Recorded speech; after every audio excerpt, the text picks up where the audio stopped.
death, a destination we're all headed for. But what really happens then to our body?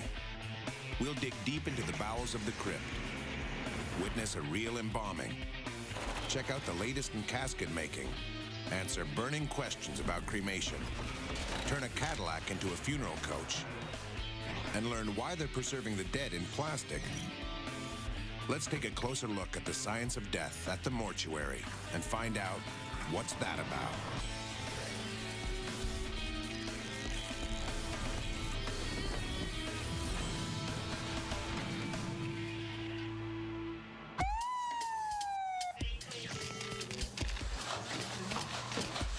When death strikes, the only person who finds rest is the deceased.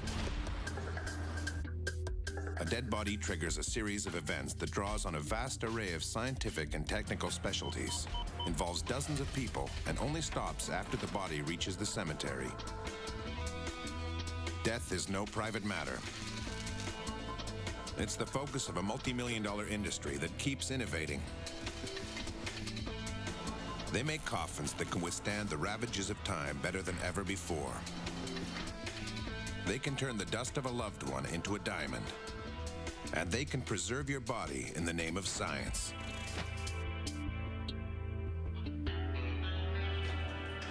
After death, most bodies are handled by funeral homes. But if the circumstances of death raise any questions, the body goes to a place like this, the Los Angeles County Coroner's Forensic Science Center. Business here is far from dead. All right, thanks. He just got there. He said he's looking for Pearl. The center processes up to 25 bodies a day. To handle that level of demand requires 24 full-time forensic doctors on staff. The cases vary. There are natural deaths, accidental deaths, and suicides. Of course, the Forensic Science Center gets its share of murders. While violent crime in North America has decreased over the last decade, a murder is still committed every 32 minutes in the U.S. Craig Harvey is the chief coroner investigator at the LA Coroner's Forensic Science Center. We don't just deal with murders. I mean, that does represent a good portion of our caseload, but an even larger percentage of our caseload is dedicated to natural deaths. When a body comes in, two challenges face the mortuary team. They have to establish the cause of death and confirm the body's identity. And this can prove difficult. We handle about 350 unidentified bodies that come to us each year. That includes decomposed bodies, skeletons, and partial remains. The first thing the coroner's staff does is record all the relevant details about the body that will help identify the deceased.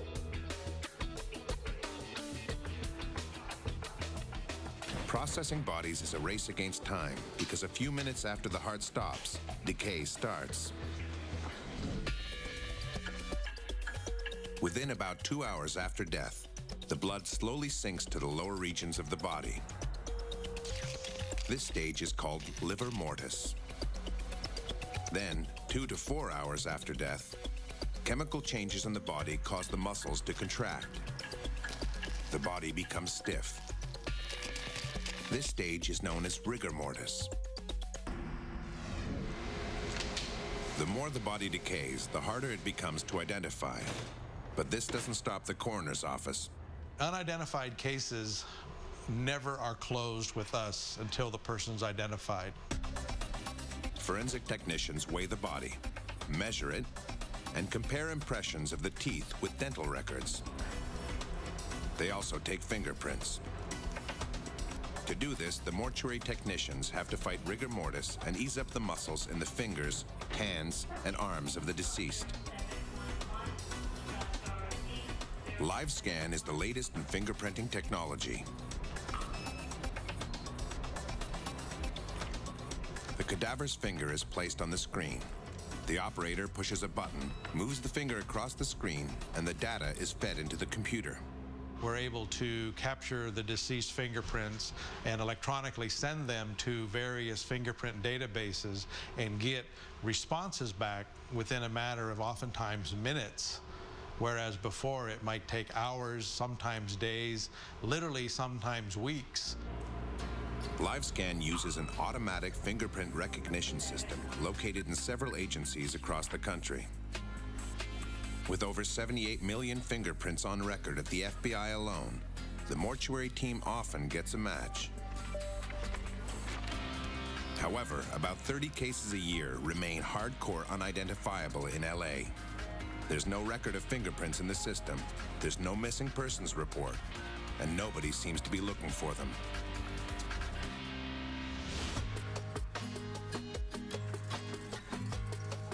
Whether they're identified or not, the coroner's team has to find the medical cause of death for every body that comes in.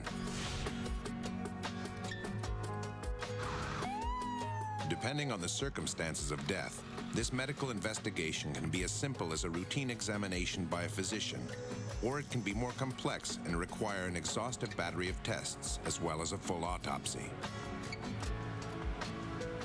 Toxicology tests are performed to determine the presence of alcohol, drugs, or even poison in the blood, the urine, and the hair. They can also check saliva, stomach contents, or even sweat. X-rays may be taken to determine the presence of bone damage or foreign objects like bullets or other lethal materials. They also check the fingernails for hints to the cause of death. There may be evidence of struggle, disease, or even drug reactions. The clues gathered during the first part of the medical investigation might help the coroner narrow down the areas of the body he'll probe during the autopsy.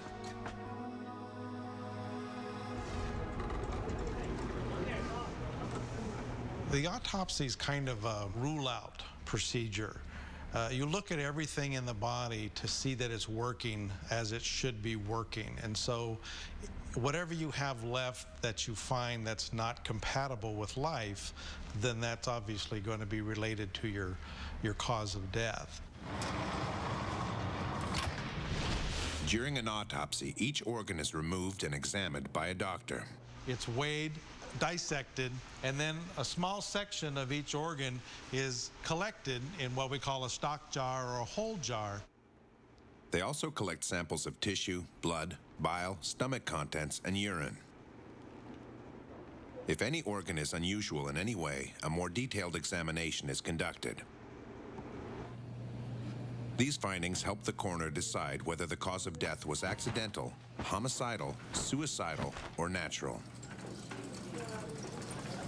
After the body is identified and the cause of death officially determined, it can be claimed by the family. In the meantime, it is stored in the crypt at a temperature between 4 and 9 degrees Celsius.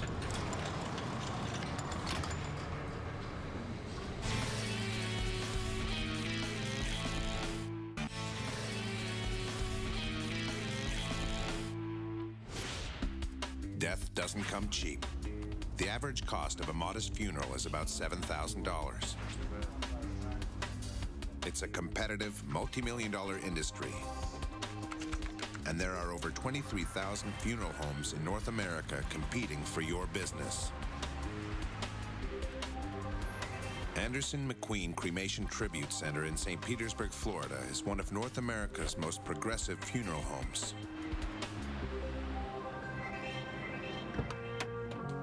Patrick O'Neill is a third-generation funeral director and an expert embalmer and restorer. He knows that death can strike without warning, so he makes sure his agenda is open. The death could occur anytime over a 24-hour period, 24/7, 365. So you have to be a dedicated individual and just be the type of person that is at the beck and call of the family at any given time. We may have 7 or 8 funerals in any given day, and that family cannot feel like they're number 6 or number 7 in line. Not everyone who comes to a funeral home will have a traditional burial. In North America, more people are choosing cremation. One of the unique features of this funeral home is the inclusion of a crematorium on site. This is where I like to show off what I do for a living. These machines actually are 38,000 pounds. They cost around $100,000 a piece. His 2 cremation chambers, called retorts, are about 3 meters long and 2.5 meters high and wide. They can burn at 1,000 degrees Celsius. So I guess there is a pyrotechnic or pyromaniac aspect to the actual job itself. But this is what I do every day.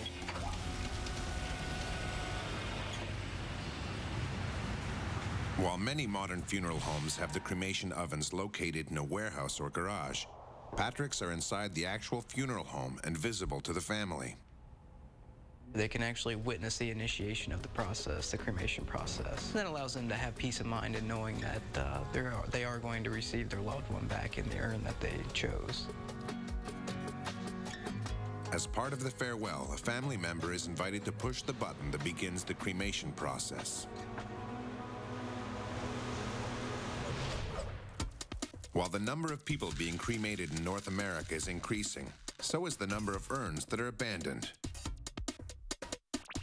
Over 30,000 and counting.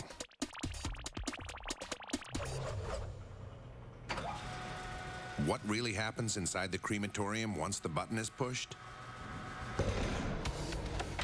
After the casket has been placed inside the cremation chamber, a 300,000 BTU burner is ignited using natural or propane gas. Once the casket is totally consumed by flames, it collapses and exposes the body to direct fire. The body will incinerate for about 2 hours at a temperature that can reach over 1,000 degrees Celsius.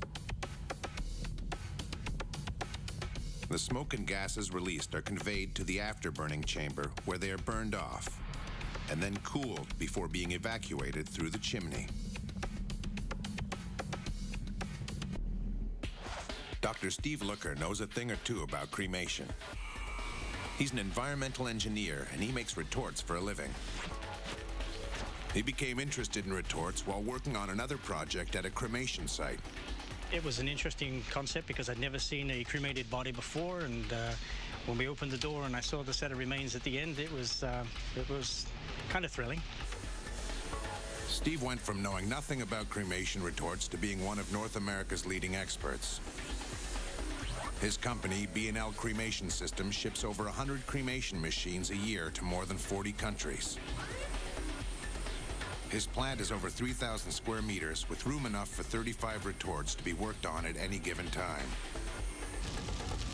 What makes these retorts special is the way they handle heat, and that takes place in the chamber. Building the frame of the chamber is the first step in the making of a retort. It's made of tubular steel.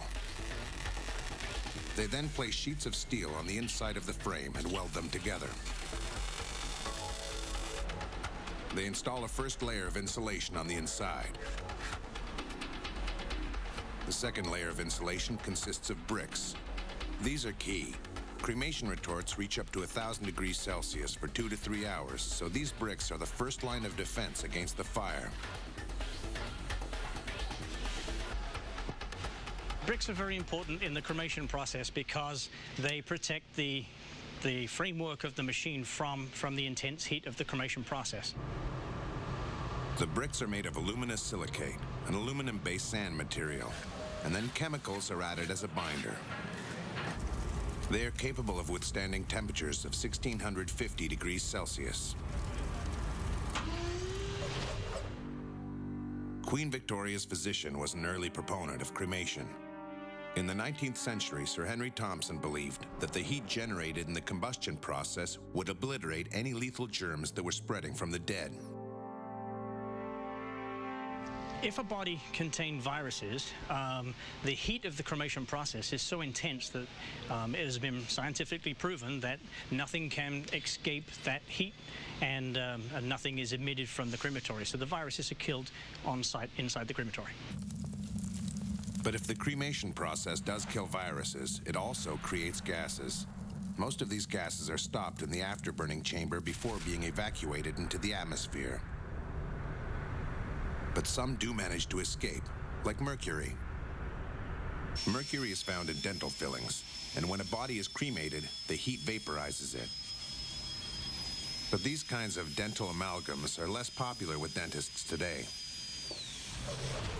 The average human body contains enough iron to make an 8-centimeter nail, sulfur to kill all the fleas on an average dog, carbon to make 900 pencils, potassium to fire a toy cannon, fat to make 7 bars of soap, phosphorus to make 2,200 matches, and water to fill a 10-gallon hat. The effluents coming from cremation are extremely low, but they're not zero. In Steve's retorts, the monitoring of the combustion process is automated. Installing this system is one of the last steps of the production line. Temperature sensors are installed in the chamber. These sensors are wired to the control panel, and they provide the data that will regulate the fuel and the airflow needed for the cremation. Currently, B&L makes 6 different types of cremation retorts. Some of these models are for very large bodies of up to 385 kilos. It takes 5 months to make one of these large-size models, and up to 18 workers can be involved in the process, 2 months longer than a regular model. A mammoth crane is needed to lift any one of these machines for transport. They weigh 18 tons.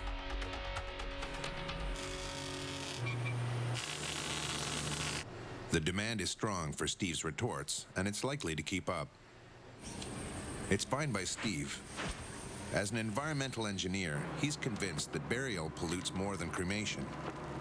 Well, what can happen in ground burial is that the body actually decomposes, and a lot of that material can go through the earth into the water table and end up being used for drinking water. Obviously would have been treated before, but it's just more chemicals that we're putting into the ground.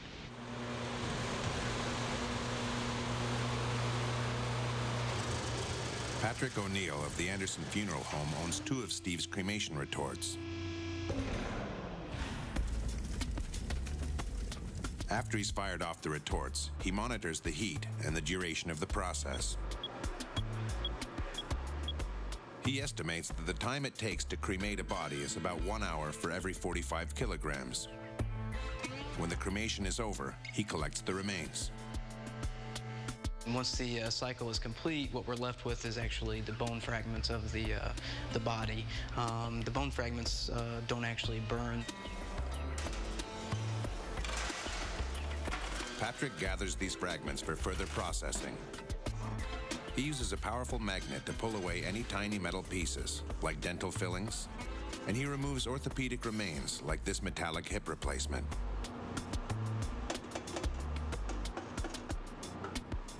This is actually the cremated remains processor, so when we take the bone fragments, we go ahead and reduce them down into a fine powder or dust.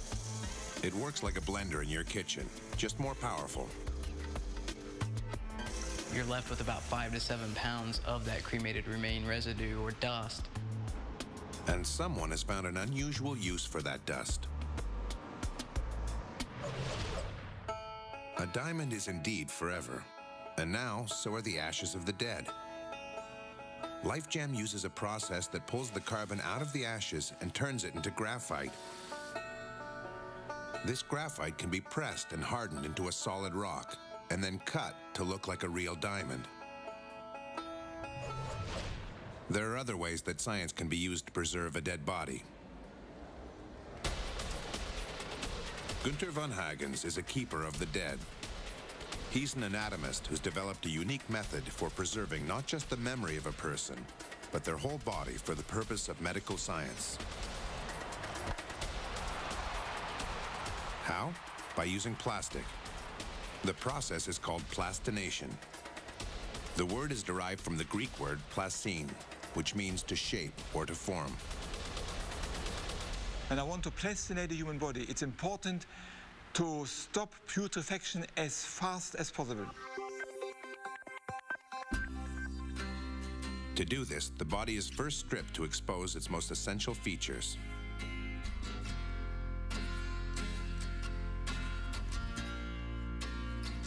Next, it is immersed in a bath of acetone.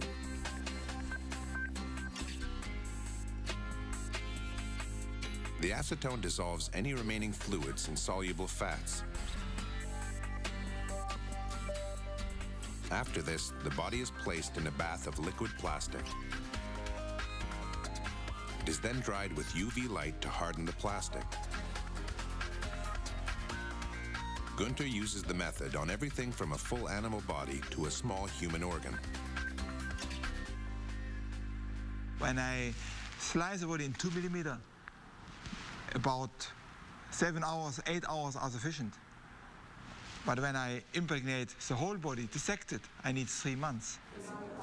The result of Gunther's work is featured in a stunning traveling exhibition. The models are real deceased people who have donated their bodies for use in Gunther's scientific projects. For Gunther, it was a new way to look at traditional anatomy. Instead of seeing the rather lifeless cadavers of the past, the public and the scientific community can observe preserved bodies in exciting action poses. Each pose has its aesthetic appeal and its a range of information, possible anatomic information. Vice versa, each anatomic information needs its special pose. Gunther's work allows us to visualize the body from the inside out and provides us with a wealth of new information. The foremost goal in this exhibition is health education. A before and after real-life snapshot of a smoker's lung is a real turnoff. A cancer tumor frozen in time helps doctors see the disease at work. In other words, the dead are helping the living.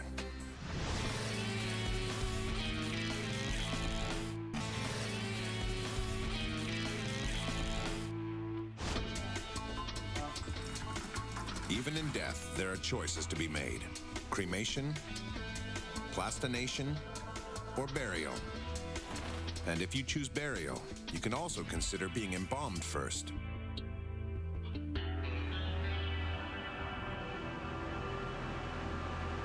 As a funeral director, Patrick O'Neill can make all the arrangements, even if your funeral is days away. This is our cold storage unit. We can store up to 50 bodies at any given time, and this unit is also used for unembalmed remains, where we hold the remains until they're either buried or cremated. The cold slows down the decomposition process, but doesn't stop it. Signs of decay will still be visible. The way to prepare for an open casket is to embalm the body. St. Petersburg College has one of only 56 accredited funeral science programs in the U.S. Here, future funeral directors test their skills using real bodies. Gary Brown is the instructor. Hi, Michelle, Linda. How are you guys doing today?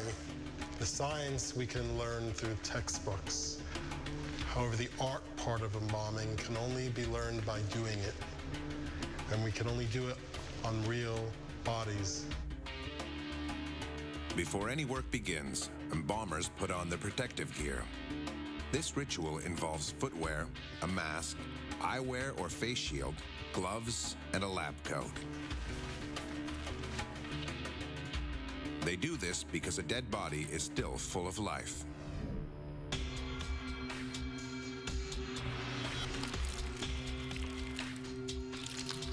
When a person dies, bacteria, internal enzymes, and chemicals take over. The bacteria multiply and feed on flesh, while enzymes digest the stomach and other organs. With time, they consume every soft tissue in the body.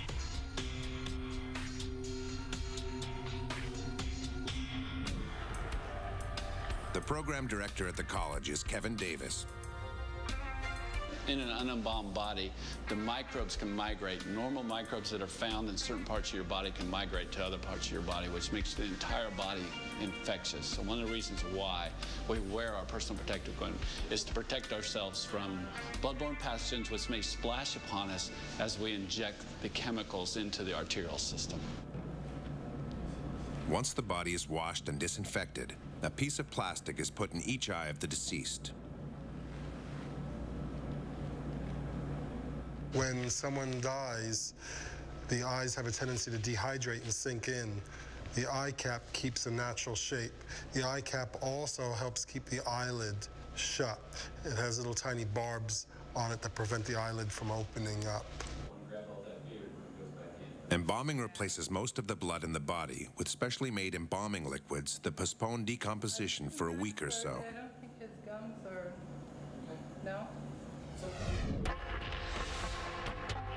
To begin the embalming process, an incision can be made in the right side of the neck, exposing the body's largest artery, the carotid, and the largest vein, the jugular. Embalming fluid is then injected through a cannula into the carotid artery. It is pumped through the arteries all the way to the smallest blood vessels, and it penetrates the organs and tissues along the way. As it flows through the body, it pushes the stagnant blood out of the veins, back through the heart, and out of the jugular.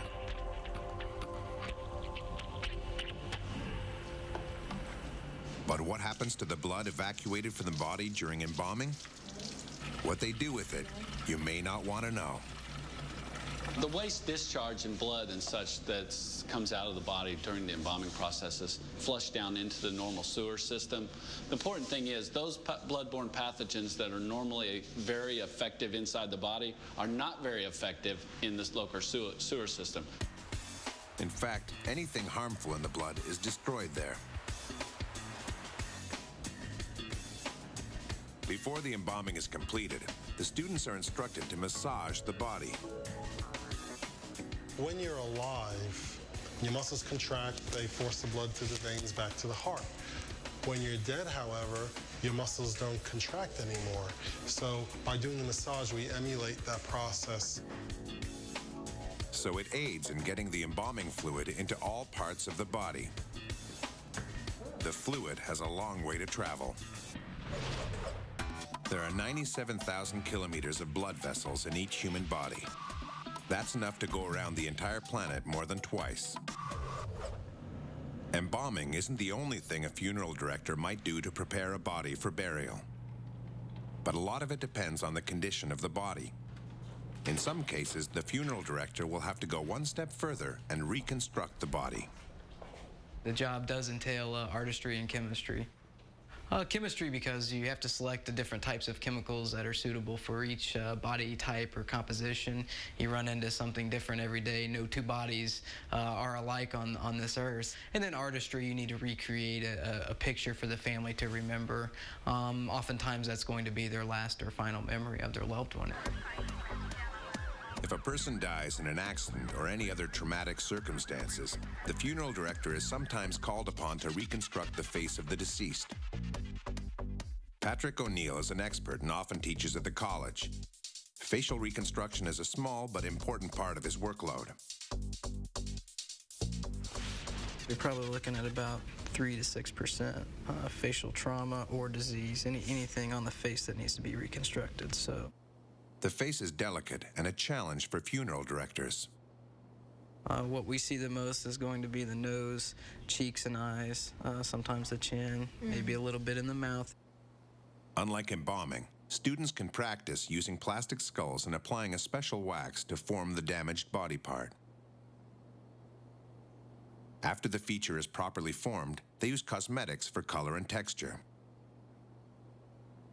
Restoration and facial reconstruction is very important because you can actually go in and you can recreate that picture that the family needs for their final closure. But some mourners want to take that closure further. Eternal reefs are concrete structures made up of cremains of a loved one that are then immersed in specific places just off the shoreline. The idea is to grow a coral reef and encourage coral development in natural marine environments, specifically in locations where reefs are dying. Families and friends are encouraged to participate in the creation of a memorial reef to personalize it further. These reefs have been placed from New Jersey to the tip of Florida, wherever there's a need for natural reef expansion. There are over 100,000 cemeteries in North America, and each with the personnel and heavy machinery they need to bury the dead.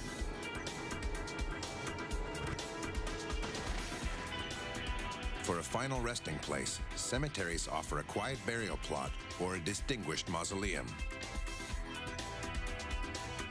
But now, there's a new idea on the market. It's called premession, and it's good for the environment. In this process, the deceased is placed in a casket and freeze-dried in a bath of liquid nitrogen at a temperature of -196 degrees Celsius. This causes the body and casket to become extremely brittle, so that when shaken, they are reduced to powder. The body's water is then evaporated, and metals are separated out. The remains, 25 to 30 kilograms, are buried in a biodegradable casket made from a cornstarch base. Within 6 to 12 months, it becomes compost and nourishes a tree or bush planted as a memorial. But of all these options, one of the most traditional is still to give the deceased a big send-off in its own shiny casket. The largest manufacturer of caskets in the U.S. is the Batesville Casket Company. They supply over 40% of all funeral homes in the country. That's over 16,000 customers. They make wooden and metal caskets in their 4 North American plants. This plant in Indiana produces the bulk of the metal caskets.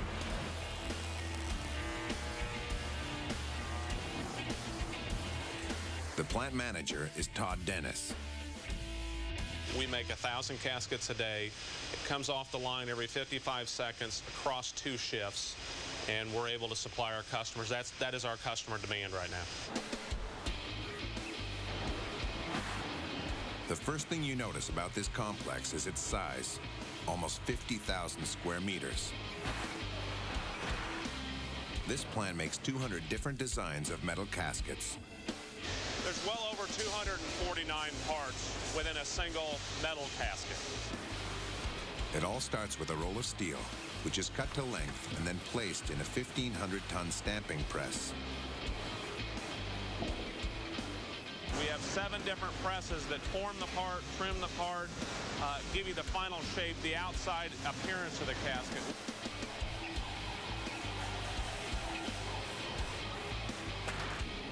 The most important parts are formed in these presses.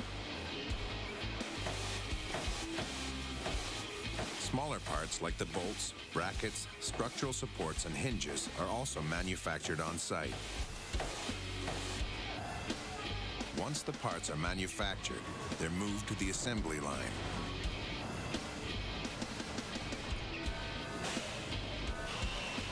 Here, the sides and bottom are welded together to form the basic box of the casket. The casket is then sanded in preparation for metal finishing or painting. Metal finishing retains the metal's original color. The casket is highly polished to give it a brilliant shine. When James Brown died, he was placed in a shiny gold casket similar to this one, style befitting the godfather of soul.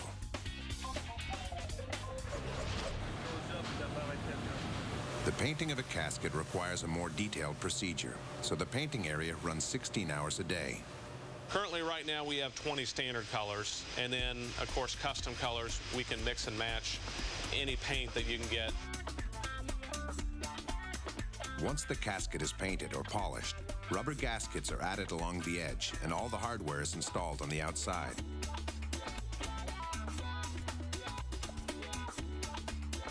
But the piece of hardware that you don't see is the one that really matters.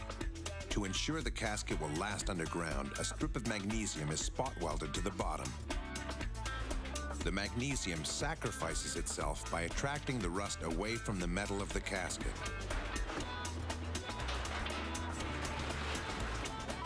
This small strip actually doubles the life of a metal casket. To keep production hopping, they added a series of robots, but not without adding some challenges as well. The implementation is the hard part, to try to actually do the work and get that into the factory and integrate it with the human motions, because robots do everything the way they're programmed to do. But while the untiring work ethic of the robots has increased productivity, some of them still possess a human side. About the time the robots were going in, we had a gentleman who had spent years working in this station by the name of Albert. So they thought, as a fitting tribute to Albert, when the machine was put in, as he's retired, as his going away present, they named the machine Albert and put his photo on there as well. At one point, demand was so high that even with the addition of the robots, they couldn't keep up their supply because it took 4 hours to change the dies for each new piece of casket that had to be stamped. Not anymore. Now they've got it down to a science and can change over dies in 20 minutes or less. A lot of that was done through special mechanisms, die carts, different bolts, different componentry within the tool, and then teamwork.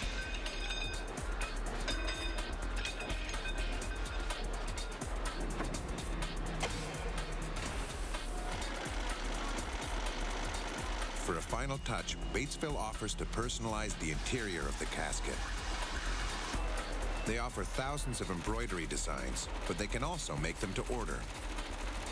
We've made Harley-Davidson caskets, we've made John Deere caskets, Ferrari red, anything that you can imagine we will attempt to try to build. If you want a mom or a dad or a fishing scene or a golf scene, we can do those sort of things as well. Personalization extends beyond the type of lining, the color of the casket, or its fittings. Another feature makes this final resting place unique. A drawer can be installed inside the casket so that family members can have a special place to put letters or objects to accompany the dead. Before a casket is bagged for shipment, it gets one final inspection.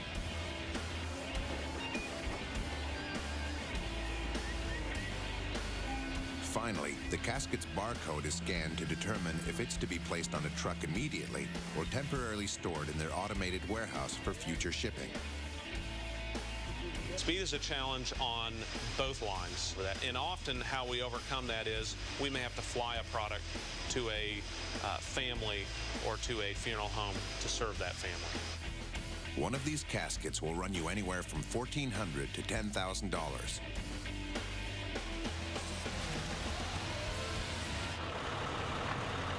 Batesville uses their own fleet of over 500 trucks, one of the largest private fleets in the U.S. They're ready to roll day or night so their clients can rest in peace and in style.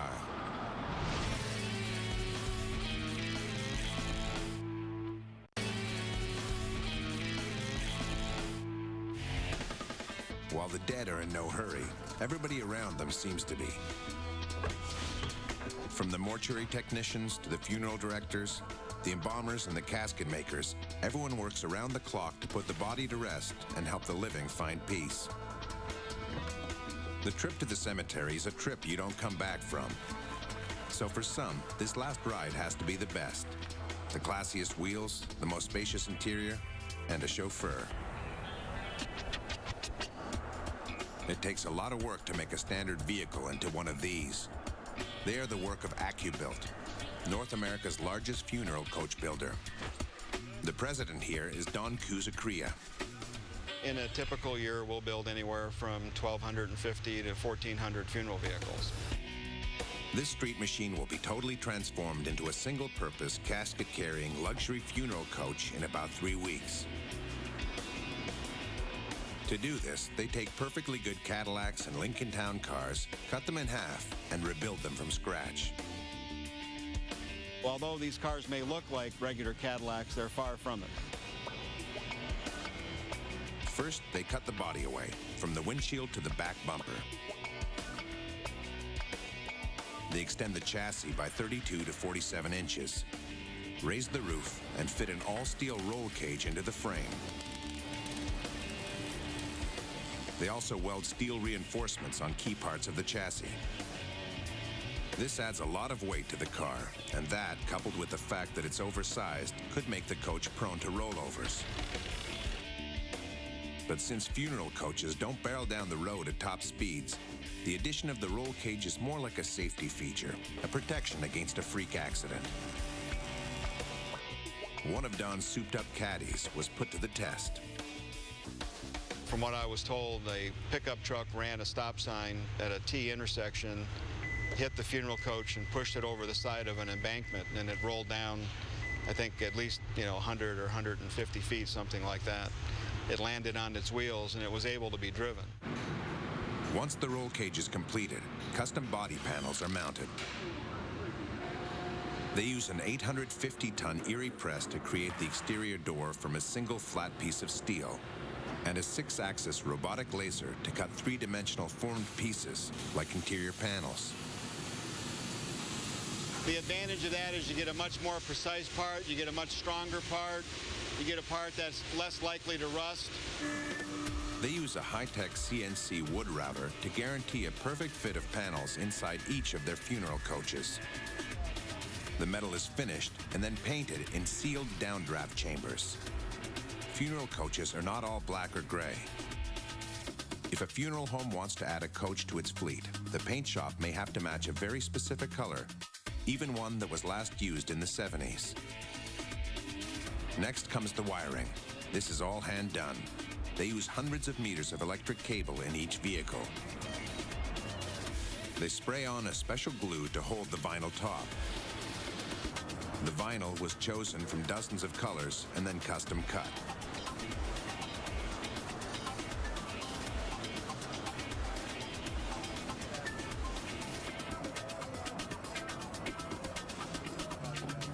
Next, plain fabric pieces are cut using a computerized template, and the work on the interior begins. The trim shop prepares some of the interior fabric panels using a specialized embroidery machine with 9 needles capable of doing 1,200 stitches a minute. It needs to go fast since there are 480,000 stitches in each of the 45 patterns available. They check that all mechanical functions work, like the slide-out casket table. Then they polish the exterior to make the vehicle shine. It looks great, but it's not ready to leave the building just yet. The alignment needs to be done to make sure the vehicle rides as straight and smooth as it looks. Once a funeral coach gets the final stamp of approval, it's on its way. The vehicle has to look dignified, it has to be respectful, but it also has to function, on a 100% reliability basis. So, the dead can finally rest in peace. But what of the living? Gunter is coming up with new poses for his plastinates.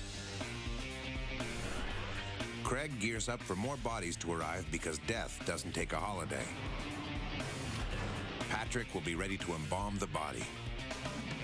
Todd will make the casket just in time.